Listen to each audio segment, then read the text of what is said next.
que quiera compartir. En este momento ya estamos en Facebook, para que puedan compartir el enlace también en sus respectivas cuentas.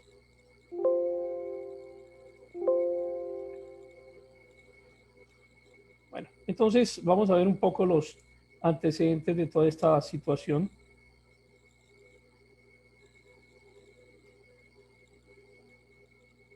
Las imágenes, hay algunas imágenes que les voy a ir presentando, son imágenes tomadas de sitios públicos de internet, de manera que cada uno de los derechos de autor corresponderá a los sitios, a los diferentes sitios. Son imágenes de dominio público, pero igual hay algunos que las tienen publicadas de forma particular. Entonces, si hay algún derecho de autor, pues se lo concedemos, por supuesto. Ninguna imagen es de nuestra autoría. Tienen ustedes en pantalla uno de los carteles que comenzó a utilizar el servicio de seguridad de Alemania. Ahora los vamos a explicar. Hay varias agencias que participaban en la seguridad del Estado alemán: ejército, policía, una policía secreta también. Y un poco como antecedente, observen cómo en esta tienda, que es de propiedad de un judío, se comenzaron a pegarse estos carteles en donde se advertía que el negocio, el local, el comercio era de propiedad de un judío. Y esto un poco entendido como una forma de discriminación hacia un grupo de personas, pues que simplemente por el hecho de tener una nacionalidad más otros antecedentes que quiero compartirles, es lo que hace que desemboque en los acontecimientos de esa noche entre el 9 y el 10 de noviembre del 38. Pero históricamente quiero llevarlos a unas definiciones y a ponernos en contexto antes de entrar en lo que fue aquella noche. Los Freikorps, o cuerpos libres, eran unas agrupaciones militares, o si se quiere paramilitares, unos grupos de personas que comenzaron a organizarse en forma de pequeños ejércitos, de pequeños grupos de combate. Estamos hablando de los siglos XVII y XVIII, formados por voluntarios, por supuesto, con el objetivo de defender el territorio que ocupaba en aquella época. Traigo este nombre para que ustedes lo comiencen a relacionar, los Freikorps, porque más adelante, después de la Primera Guerra Mundial, este mismo nombre se le comenzó a dar a grupos de soldados veteranos de esa Primera Guerra Mundial. Digamos que el antecedente, algunas personas piensan que los Freikorps surgen después de la Primera Guerra Mundial, y no es así, simplemente que el nombre se trae de esa designación de los grupos de voluntarios. Estamos hablando, les insisto, de los siglos XVII y XVIII, y luego el nombre se incorpora a otros grupos, pero en este caso de veteranos alemanes que habían participado en la Primera Guerra Mundial. Estas organizaciones se caracterizaban por un fuerte enfrentamiento en contra de los grupos comunistas. Ellos consideraban que el comunismo estaba de cierta manera desestabilizando su forma de vida, su estado, y los grupos comunistas estaban avanzando de forma pues creciente, exponencial, hasta el punto en que consideran que la única forma de controlarlos era también utilizando la fuerza. Hay un gran grupo de soldados que llega a conformar lo que se llamó el ejército imperial, que más adelante estos grupos que conformaron el ejército imperial llegaron a convertirse en lo que se conoce como el ejército alemán. Y también estaba ese ejército alemán, pues conformado en parte por estos grupos que tenían la intención de enfrentarse con las ideas comunistas. Ahora les refiero a Adam Alfred Rudolf Glauer. Curiosamente, yo no sé hasta qué punto coincidencial, nacido el 9 de noviembre también, pero de 1875. Históricamente lo van a encontrar con otros dos nombres, Rudolf Sebotendorf o Erwin Torre. Cualquiera de estos nombres estamos hablando del mismo personaje. Este personaje, a pesar de que tiene un origen religioso islámico, eh, y es un poco curioso que tenga ese origen, practicaba algo que se llama el sufismo. El sufismo es una especie de dimensión espiritual, un aspecto espiritual del Islam. Es entendido como misticismo, el misticismo islámico. Por eso a los practicantes del sufismo se les conoce como sufis, pero el Islam tiene otros componentes, solamente estoy hablando de uno de ellos y algún día hablaremos seguramente sobre el Islam y profundizaremos en estas líneas eh, de práctica religiosa. Entonces, eh, Rudolf Glauer tenía dentro de su creencia religiosa no solamente la práctica del Islam como tal, sino era un practicante del sufismo. Y lo traemos en este instante porque es el fundador de una sociedad que se le conoce como la Thule. En la mitología griega, la Thule es conocida como la capital de una isla que se llama Hiperbórea, el reino de los dioses. Es increíble, hoy en día ustedes buscan en internet y encuentran muchas teorías acerca de este lugar, pero no solamente eso, sino que habla acerca de la Atlántida, de una raza especial de la Atlántida que vivía en la Atlántida, de buscar la Atlántida, y estas cosas que parecen un poco extrañas, pues eran las que fundamentaban esta sociedad Thule. Nuestro personaje termina convirtiendo a Thule, a la sociedad Thule, junto con las demás personas que participaban en ella, terminan convirtiéndolo en una especie de grupo de estudio, pero es un estudio como de ciencias ocultas, que tenía unos objetivos y era luchar en contra del cristianismo y promover una nueva religión en Alemania. La sociedad Thule debía estar compuesta por algunas personas que tenían que demostrar o por lo menos jurar que no tenían ningún tipo de coincidencia racial con judíos o con negros, es decir, entre comillas, que por sus venas o las de su esposa, por ejemplo, porque el grupo era básicamente conformado por hombres, que ellos ni sus esposas tenían ningún tipo de relación con el pueblo judío o con personas negras.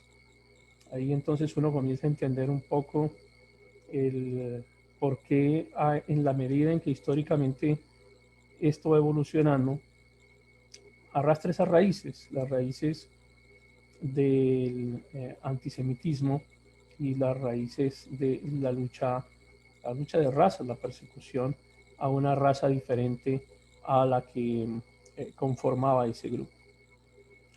Voy a adelantarme en algunos casos, a retroceder en otros para poder volver a explicar mejor.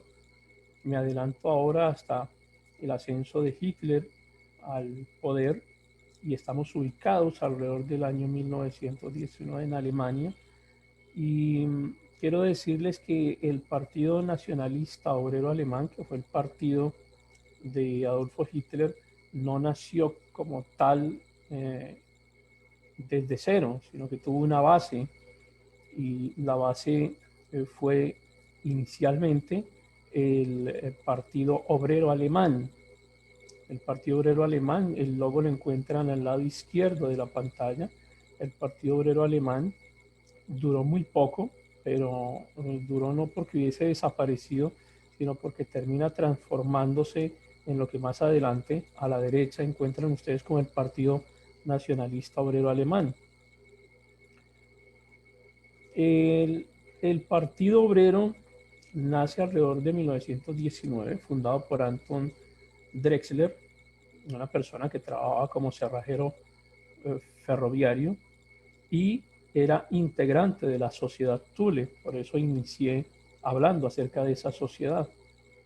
Es decir, un poco el fundamento del Partido Obrero Alemán eran los conceptos dogmáticos, los conceptos que fundamentaban a la sociedad Thule. Más adelante, esa combinación entre nacionalismo, un nacionalismo muy radical, y un socialismo, por supuesto, como movimiento de izquierda, intentaba calar en la base obrera, en el pueblo, tratando de sumar esas dos fuerzas, el nacionalismo y el socialismo, de manera que se funda o se crea lo que para los alemanes se conoció como el nacionalsocialismo, que en el fondo pues lo que busca son agrupar esos dos sectores. Un sector que por supuesto es la clase obrera, la clase trabajadora, pero que además agrupara ese sentimiento de nacionalismo, que está muy extendido curiosamente hoy en día en algunos de nuestros países latinoamericanos. En esta página, en la parte inferior de la diapositiva, encuentran ustedes un link. Esta diapositiva se las voy a compartir. Encuentran un link de el manifiesto del Partido Nacionalista Obrero Alemán, que, insisto, es el partido político de Adolfo Hitler. Entonces, para que puedan verlo, descargarlo, por lo menos conocerlo, uno de los puntos, de los 25 puntos que trata el acta fundacional del partido es este. Me refiero al punto 24, donde dice textualmente: reivindicamos la libertad en nuestro Estado de todas las confesiones religiosas, en la medida en que aquellas no pongan en peligro su existencia o no contravengan las concepciones morales de la raza germánica. El partido como tal sostiene el punto de vista de un cristianismo positivo, sin comprometerse confesionalmente, no obstante, con una religión determinada. Combate el espíritu, observen esta frase, combate el espíritu judeo materialista que está entre y fuera de nosotros, es decir, dentro de su estado y fuera del estado. Una declaración de guerra básicamente contra el pueblo judío. Combinan la frase diciendo judeo materialista, y es un poco una percepción que se quiso generalizar en el sentido de que lo único que motivaba al pueblo judío era su afán materialista, que está entre y fuera de nosotros y tiene la convicción que la reconstrucción duradera de nuestro pueblo no puede hacerse que desde adentro, sobre la base del principio que el bien común está por encima del bien particular. El bien común por encima del bien particular ya sienta unas bases claras de lo que sería más adelante la razón de la persecución del pueblo judío. Entonces, ya retomando un poco el tema, ya conocen ustedes algo del origen del Partido Nacionalista Obrero Alemán, que más adelante vendría a ser conocido como Partido Nazi. Ya saben ustedes que fue un partido político que se mantuvo muy, muy activo durante los años 1920 a 1945, y ya también entonces queda claro que proviene de lo que se llamó como Partido Obrero Alemán. La existencia del Partido Obrero Alemán fue pues, muy breve, apenas de un par de años, pero luego desembocó en el partido nazi. Sobre el año 43, ya gobernando, el gobierno nazi decide cambiar su nombre por el nombre de su estado por el de Gran Imperio Alemán. Este nombre se sigue utilizando hasta el 45. Ya ustedes también recuerdan los acontecimientos que desembocaron en el transcurso y finalización de la Segunda Guerra Mundial. Pero debemos recordar que también es frecuente encontrar a este mismo periodo del Gran Imperio Alemán con la denominación de Tercer Reich. Entonces, cualquiera de las denominaciones es válido.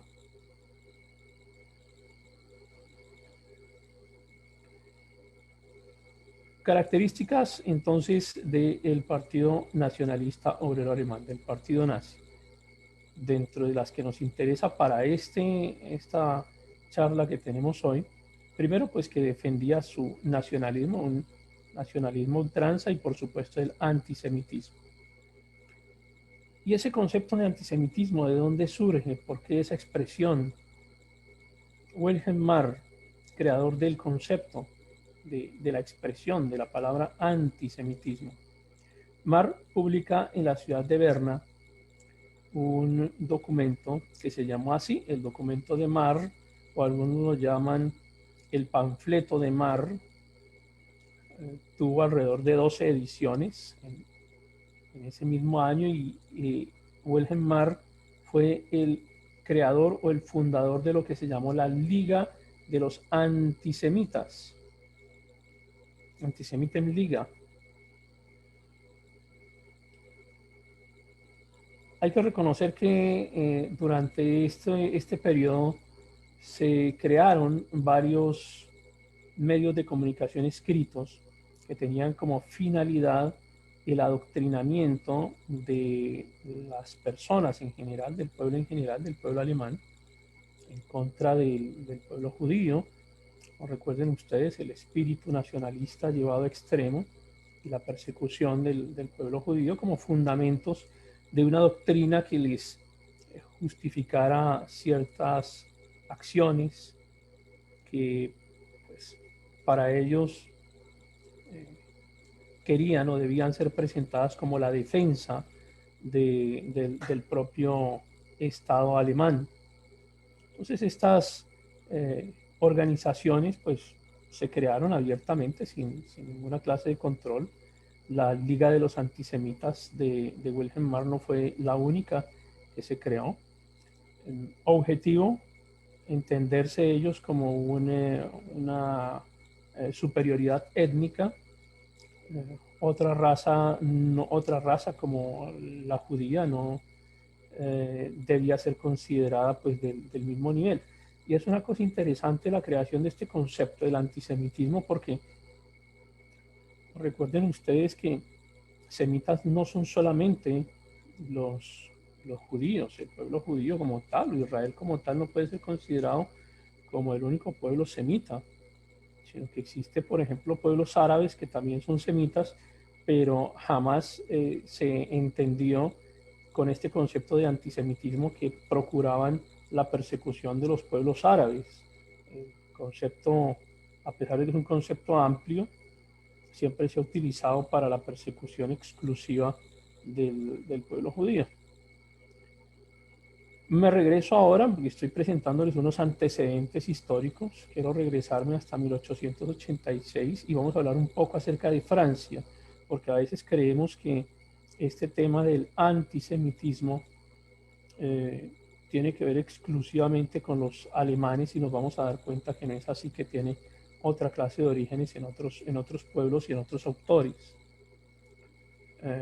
Edward Drummond es un personaje importante en todo esto de lo que tiene que ver con la persecución de los judíos. Publicó un libro que se llamó Le France Juif, es en l'histoire contemporaine. Es un documento que hoy en día ustedes lo pueden conseguir en Amazon. Este libro lo consiguen en Amazon, vale menos de $2. Es decir que todavía como fundamento ideológico se consigue de forma libre, incluso se vende de forma libre en esta clase de medios electrónicos. Drummond, un periodista, un escritor católico, creó la Liga Nacional Antisemita de Francia. O sea, que no solamente en Alemania se crearon ligas antisemitas. Este documento de Drummond termina convirtiéndose como una especie de guía ideológica para muchos otros autores, no solamente franceses, sino en general europeos, que querían ir en contra del pueblo judío. Drummond publica de su propia cuenta en 1886 este documento, y más adelante logra hacer otra versión un poco más reducida que es reeditada alrededor de unas 200 veces. Su primer tiraje, su primera edición fue alrededor de unos 60,000, un éxito comercial, por supuesto. Ahí tienen la presentación de una de las portadas de aquella época. ¿Qué contenía este documento? Primero, una lista de alrededor de 3,000 apellidos judíos, pero no solamente de quienes eran judíos, sino de sus amigos, convirtiéndose prácticamente en un delito ser amigo de un judío. Fundamentos del documento: la hostilidad de raza, un antijudaísmo católico, la hostilidad religiosa, una oposición entre la raza aria y lo que ellos denominan la raza semita, y el concepto de que los judíos se están apoderando de Francia. ¿Y cómo se están apoderando? A través del dinero, a través del capital. Hay que reconocer que los judíos son hábiles para los negocios, tienen una bendición para los negocios, y a donde llegan prosperan, y estaban prosperando en Francia, estaban prosperando en Alemania.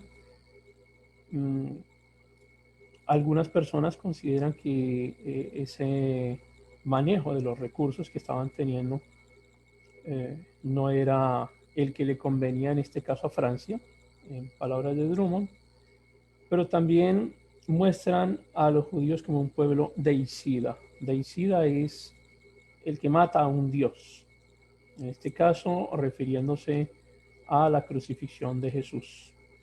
Todo ello comienza a convertirse en una especie de conjunto de justificaciones. ¿Por qué razón es necesario perseguir a los judíos? ¿Por qué razón no es bueno darle ventaja a los judíos? Y se siguen publicando otros documentos. Drummond es muy influyente en varios escenarios importantes que ocurrieron por aquella época. Un periódico que se llama así, el Libre Parole, en 1892 y 1924.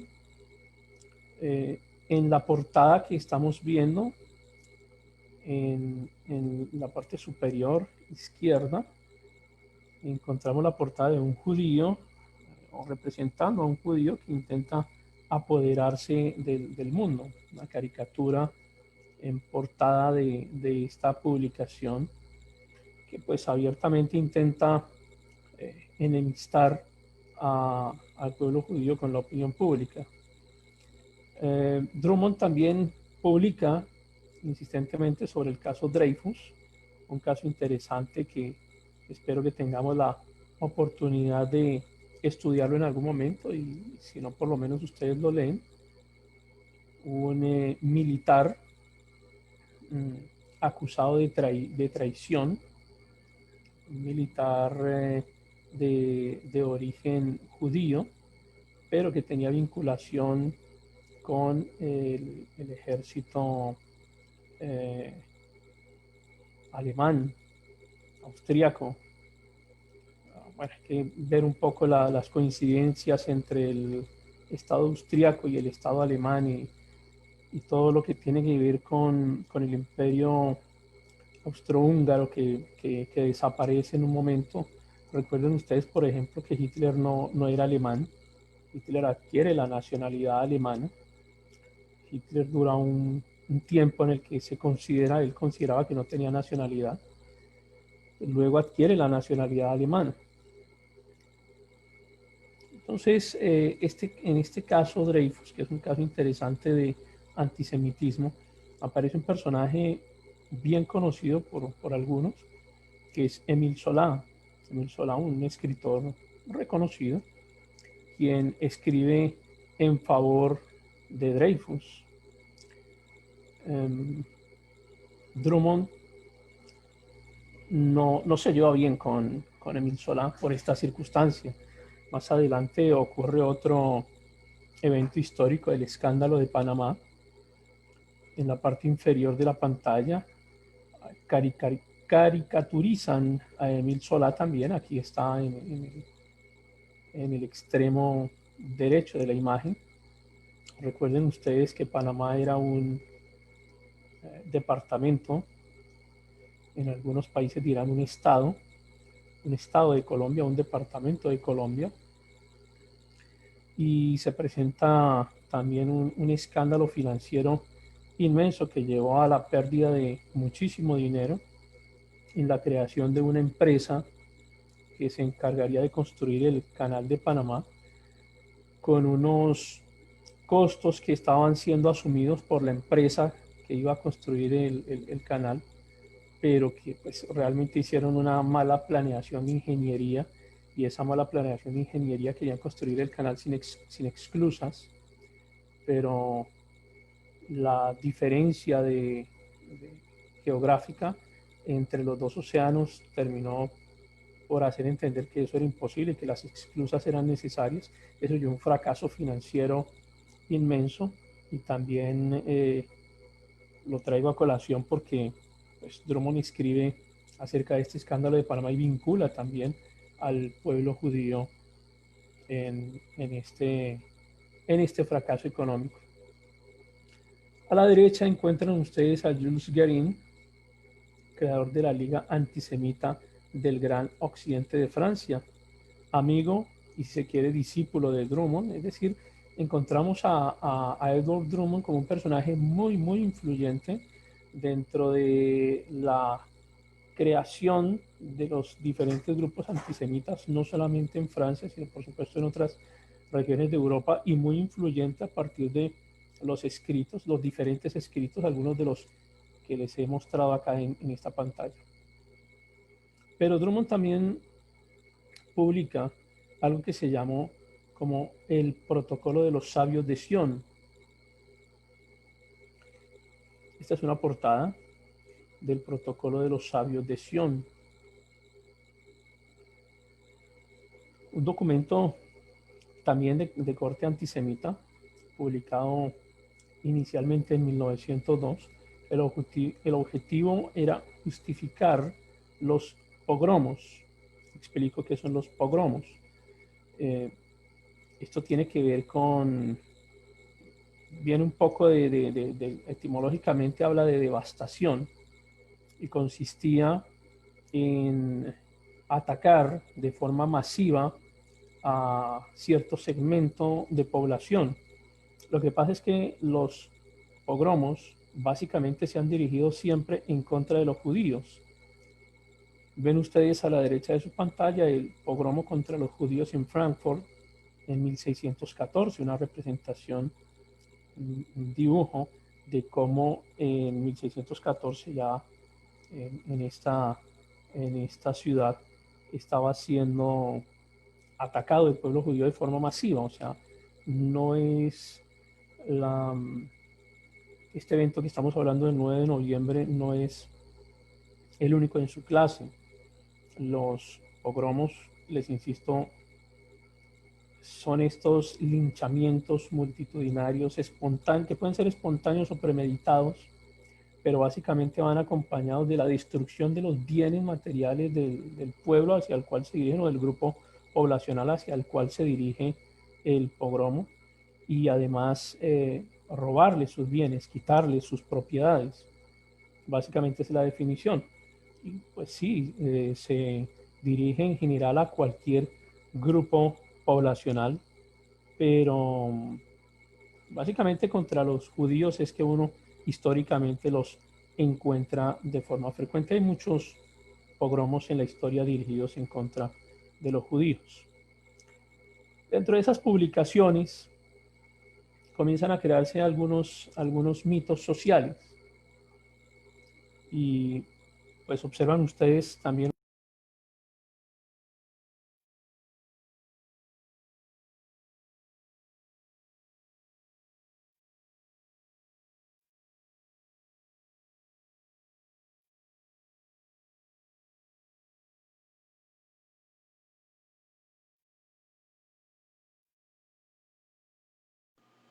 ¿Se fue el sonido, pastor?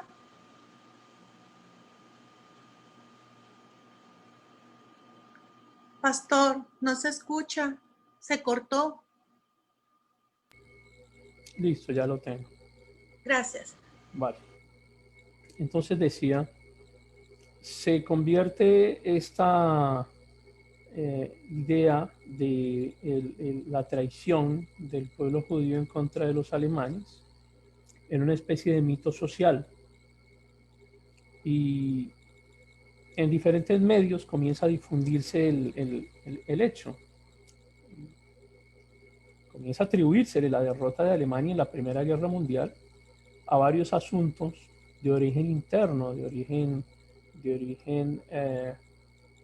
pues dentro del mismo pueblo alemán. Por ejemplo, que el pueblo alemán no respondió a la llamada que le hizo el ejército en un momento crucial de la guerra, que algunas personas habían saboteado el esfuerzo militar y lo habían hecho a propósito, pero básicamente a quienes se identifica como esos saboteadores, pues terminan siendo dos corrientes: los judíos y la izquierda, el movimiento político de izquierda, o los movimientos, yo no diría que tanto de izquierda en aquella época, no entendida como la entendemos hoy, sino unos movimientos más liberales, porque en Alemania no puede uno hablar de una izquierda radical como la tenemos, por ejemplo, hoy en día en América Latina. Este tipo de ilustraciones, de textos y todo lo que hemos estado viendo, las publicaciones que les he mostrado, pues termina generando una conciencia colectiva en contra del pueblo judío. Políticamente, hay una derrota del partido nazi en el año 1932. Esto genera un caos en las calles. El partido que pierde las elecciones, el partido nazi, no le gusta perder las elecciones, salen a la calle a hacer disturbios, a destruir, a generar pues violencia, de manera que obligan al gobierno, en ese momento encabezado por Paul von Hindenburg, lo obligan a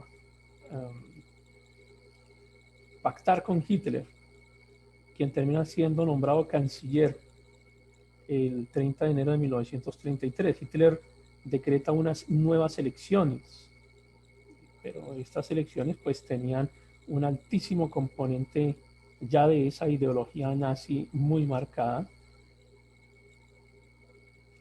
Coincide esto con la destrucción del edificio del Reichstag, incendiado por facciones comunistas, y esto contribuye, digamos, a fortalecer la ideología nazi. Se proveen unas nuevas elecciones, el grupo nazi, el partido nazi, toma el control del Congreso, el control del Parlamento, y prácticamente convierten a Hitler en un dictador.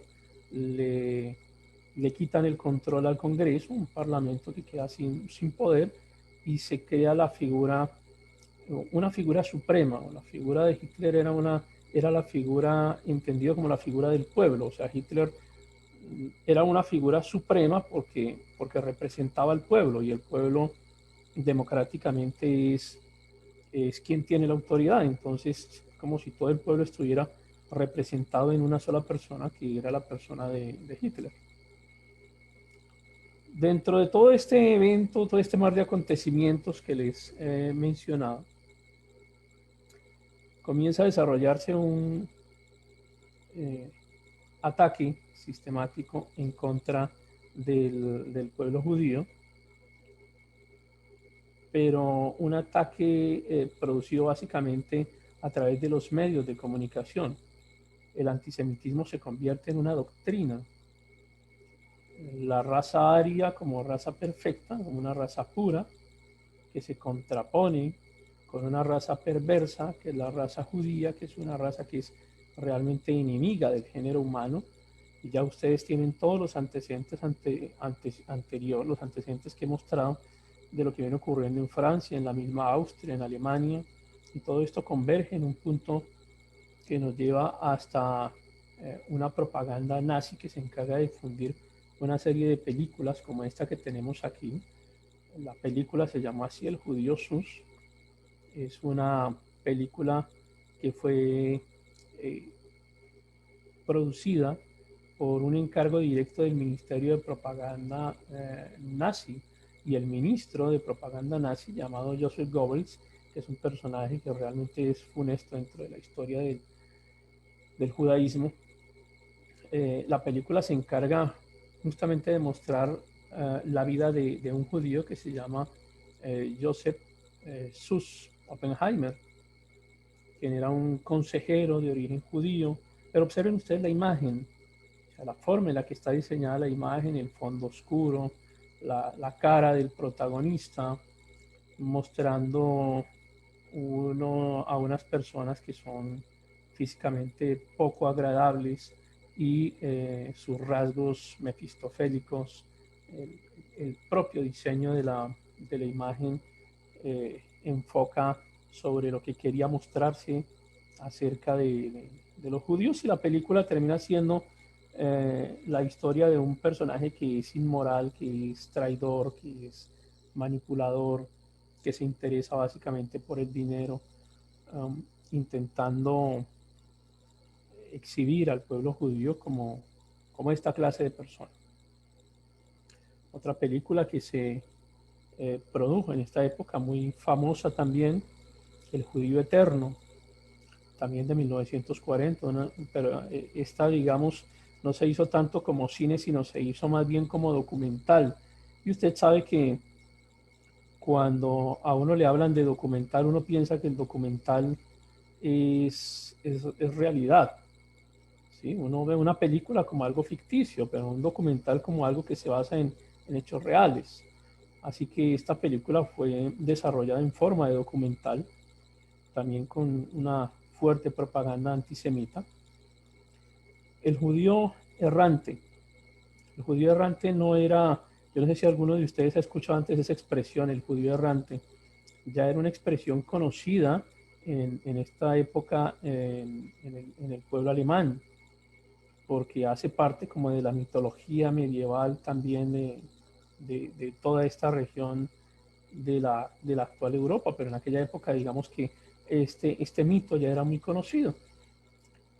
Básicamente consiste en que cuando Jesús iba cargando la cruz, le piden a un judío que lo auxilie, y este se niega a auxiliarlo, de manera que es condenado a vivir eternamente, por lo menos hasta el juicio, y a sufrir eternamente.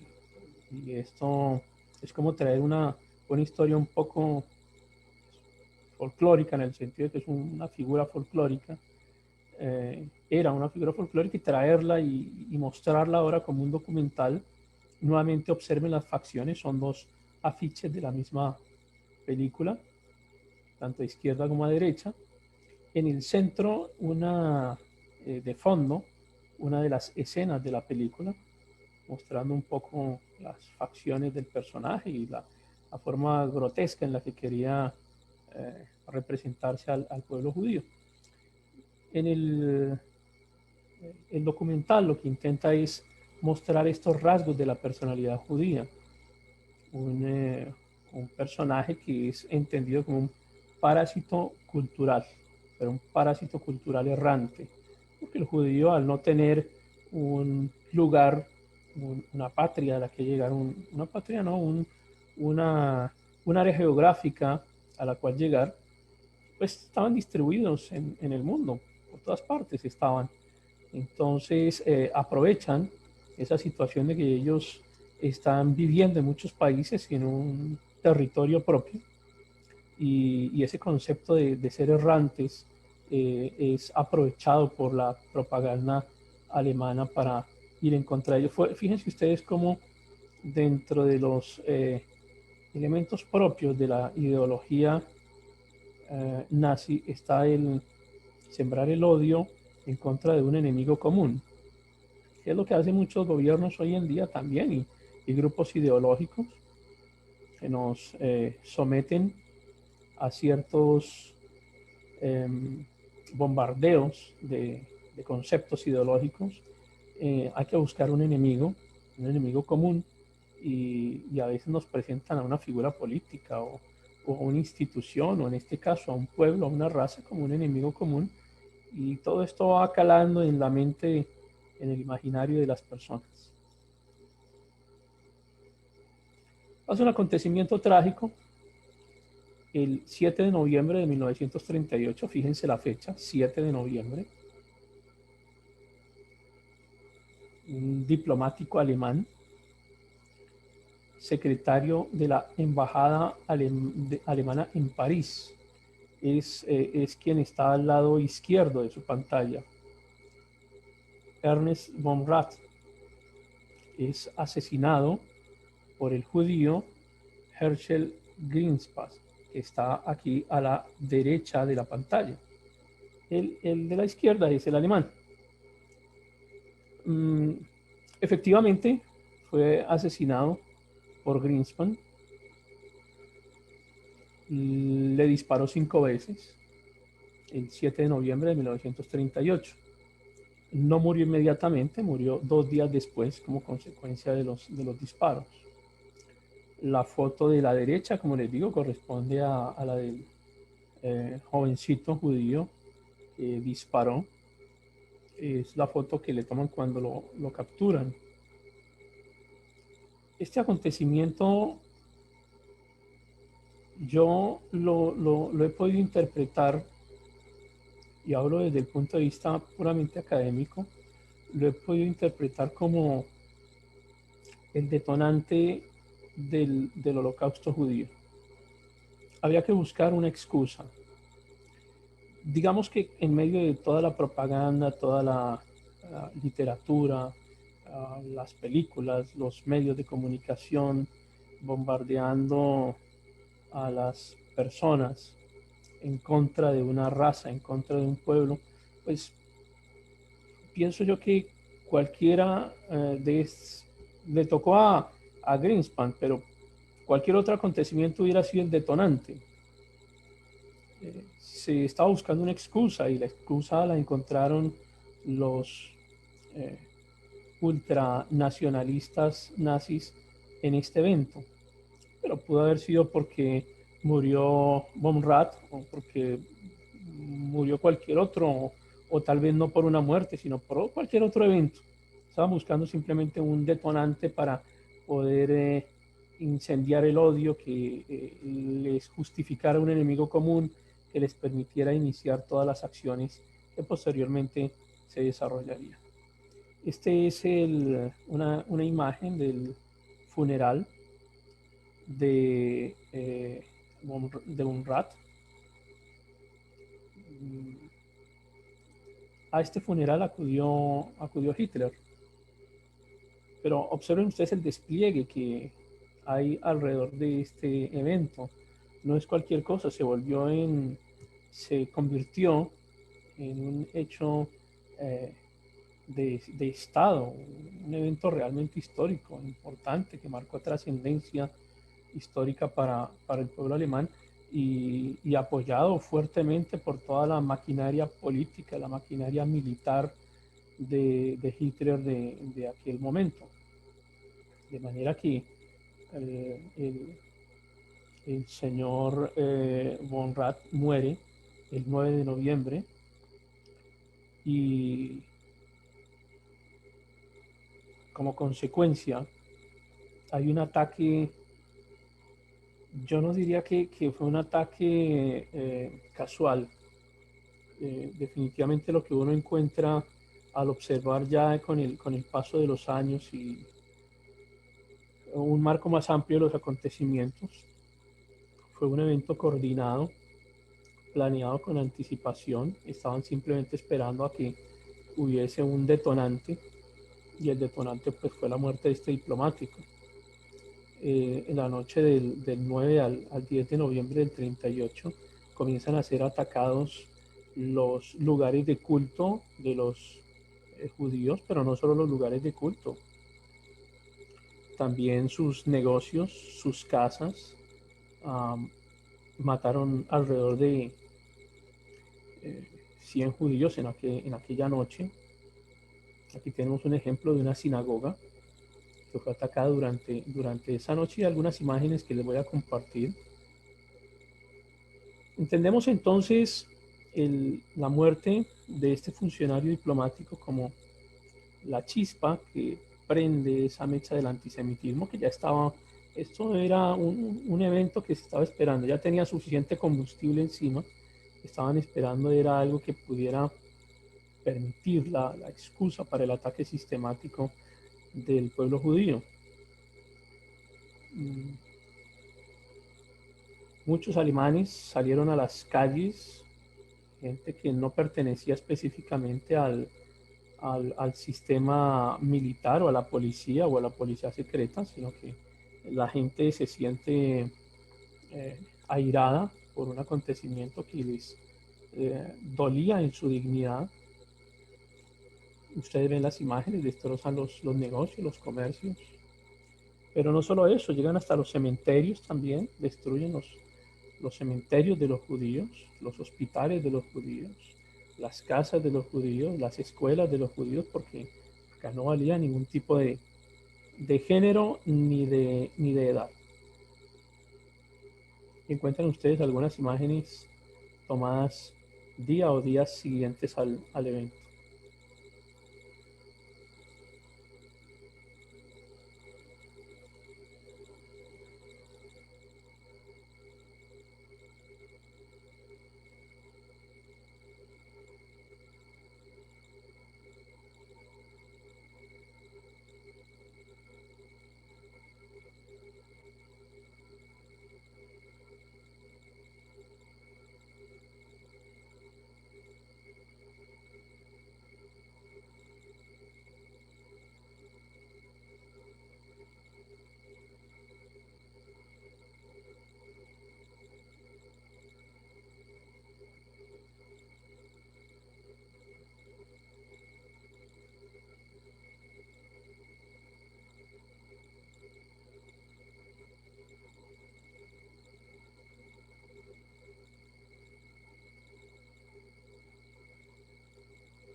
Un historiador, Armin Führer,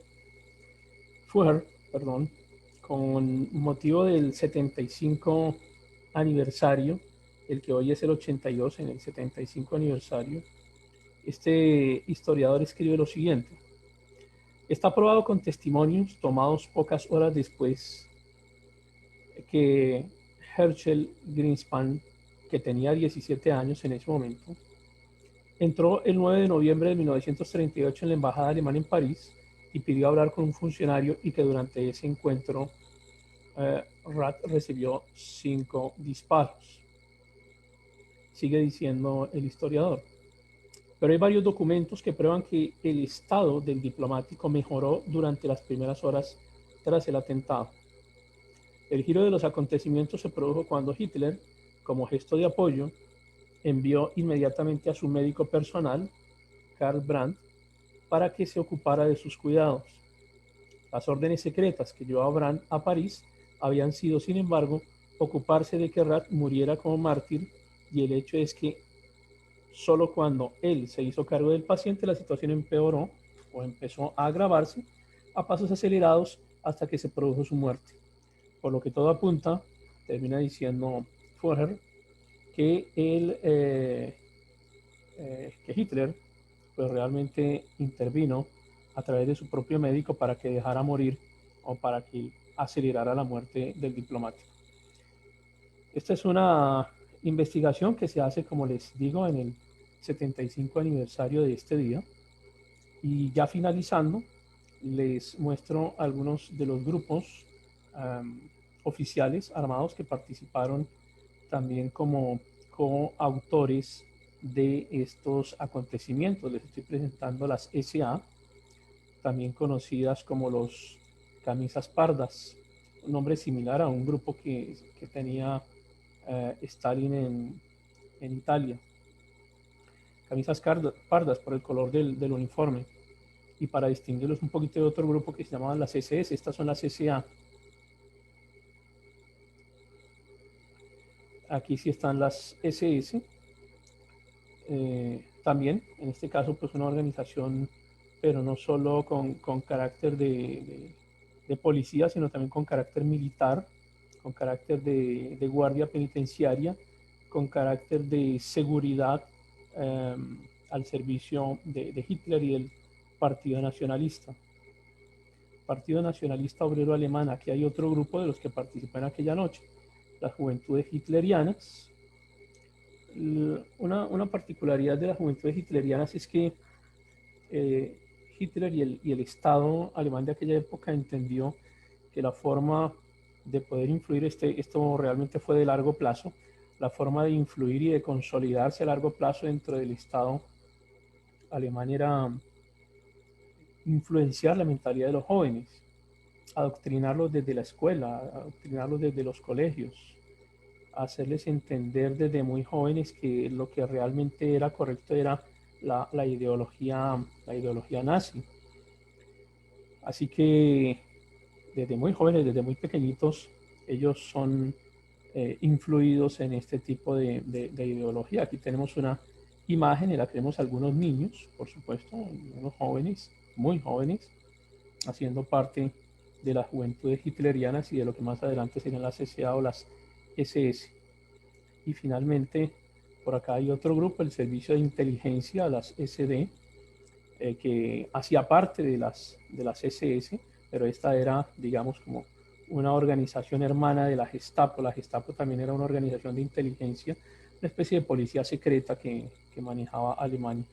Lo que se ha demostrado históricamente es que todos estos grupos intervinieron activamente en la organización y ejecución del evento que nos reúne el día de hoy. Finalizo con esto. Les voy a mostrar enseguida un video que fue publicado el día de hoy y esta declaración que también fue publicada el día de hoy. La declaración dice: en este día de oscuridad nos unimos para traer luz, un importante y poderoso mensaje conjunto de los presidentes de Israel, Alemania y Austria. Hoy conmemoramos 82 años desde la noche de los cristales rotos, cuando miles de judíos fueron humillados, perseguidos y atacados en la Alemania nazi, y cientos de sinagogas y negocios de judíos fueron destrozados. La luz de la verdad y la tolerancia es nuestra mejor arma para luchar contra la oscuridad del odio, del racismo y la tolerancia. Es una declaración conjunta de estos tres mandatarios del día de hoy.